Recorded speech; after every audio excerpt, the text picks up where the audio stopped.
So we got some Derrick Rose reports. Apparently contenders like the Lakers, the Sixers, and whoever else are interested in trading for Derrick Rose. How do the Pistons feel about this? I mean, there is reason for Detroit to hang on to Derrick Rose. Between, number one, it could make people actually come to the games. Two, he's been good and he's on a really good contract. So no matter what the Pistons do for the next couple of seasons, they can at least have Derrick Rose to maintain some sort of competency on the basketball court, which I'm sure they care about.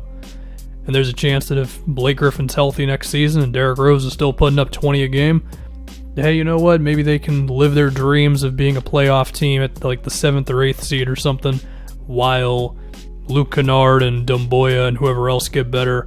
And who knows what they could get for a potential Drummond trade if that happens. So that's the reason for Detroit to hold on to Derrick Rose, and I don't think it's a ridiculous stance for them to take. But this is out there, so what are the chances we could actually see Derrick moved? Well, his contract is very tradable at about $7.5 million. Of course, there's incentive to take him on for various teams because he's good. And I don't know, what would it actually take? I think it would mainly depend on the teams involved. I mean, if we look at teams that I think would be interesting with Derrick, I mean, okay, we can start with Philly and the Lakers. I mean, for the Lakers, it's mainly Kuzma, Quinn Cook's contract or DeMarcus Cousins' contract, and then some sort of a draft pick. I mean, they can't do much with their firsts for a while, and they don't really have any second rounders for a while as well. So I don't know, are you trading a first rounder in the mid to late 2020s for Derrick Rose? Maybe you're that desperate to get some more talent around LeBron, and I think D. Rose would be a more reliable third option than Kuzma. But, one, is there a little bit of fear with Rose playing off of LeBron? Maybe, maybe not.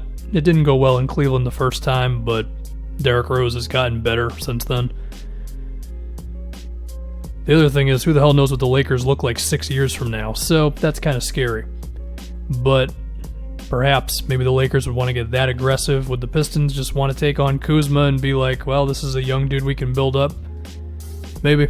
You know, if it's a first-round pick attached to it, maybe the Pistons would take it on. If we look at... we can look at Philly as well, because they were the other ones in the report. I guess the fear with this is they would be taking on another non-shooter, because Rose's threes have not been great this season, but I don't think he's one of those spacing black holes either. I think D. Rose could definitely attack you on a closeout if you give him space. And I think you could also open up a lot of like Derrick Rose, Ben Simmons, pick and roll stuff. So I think there's a world in which D. Rose can work within the Sixers system. As far as Philly's draft pick situation, well, their first for the next 3 years is weird because they've got this Brooklyn pick that's protected, and that goes until 2022. Granted, it will convert this year, but, you know, trade rules and stuff. They do have OKC's pick if it falls between 21 and 30, and then if not that, it becomes a second rounder in 2022. So, maybe. You know, OKC's definitely got some life right now. And Philly also has kind of an obscene amount of second rounders over the next 5 years, so maybe there's your thing. But in terms of players for Derrick Rose, I don't really know what Philly would be willing to give up. I have to assume they want to hold on to Thibault. I mean, Zaire Smith could be the guy moving if he's able to play after the allergic reaction he had in his rookie season, which was looking pretty scary there for a while. Besides that, I don't know. I don't know if there's any thing that Philly has that would really excite the Pistons like that. So, okay.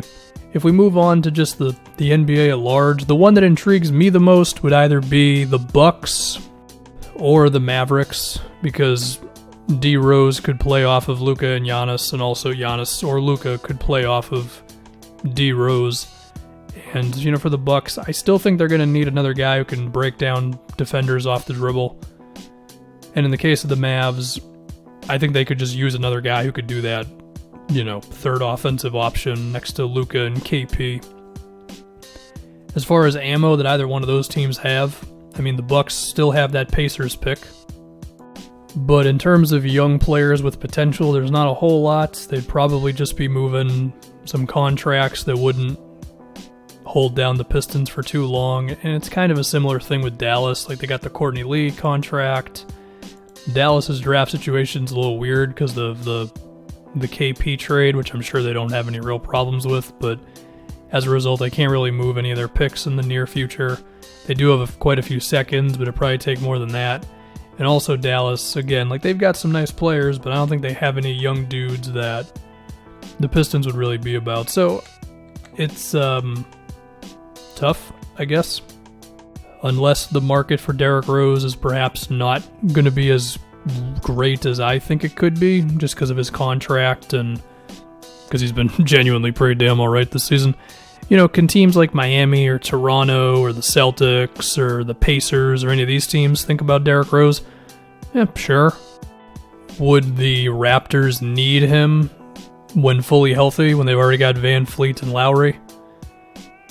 They could use him. It's just 3 guards, all expect to have the ball. Could they all play together? I don't know, potentially.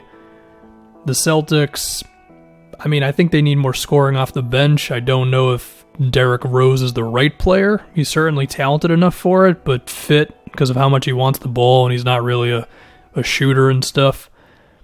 With the Pacers, I think it's a matter of getting Oladipo back and see what you got.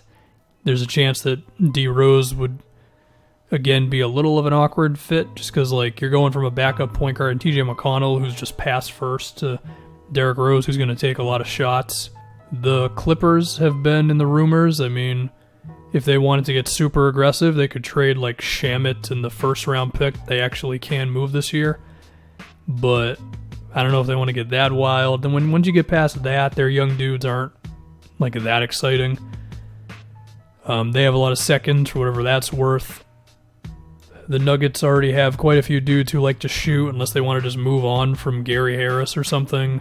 Utah just made their move. Houston, Derrick Rose, I guess. If you want to go down that road, I guess you can.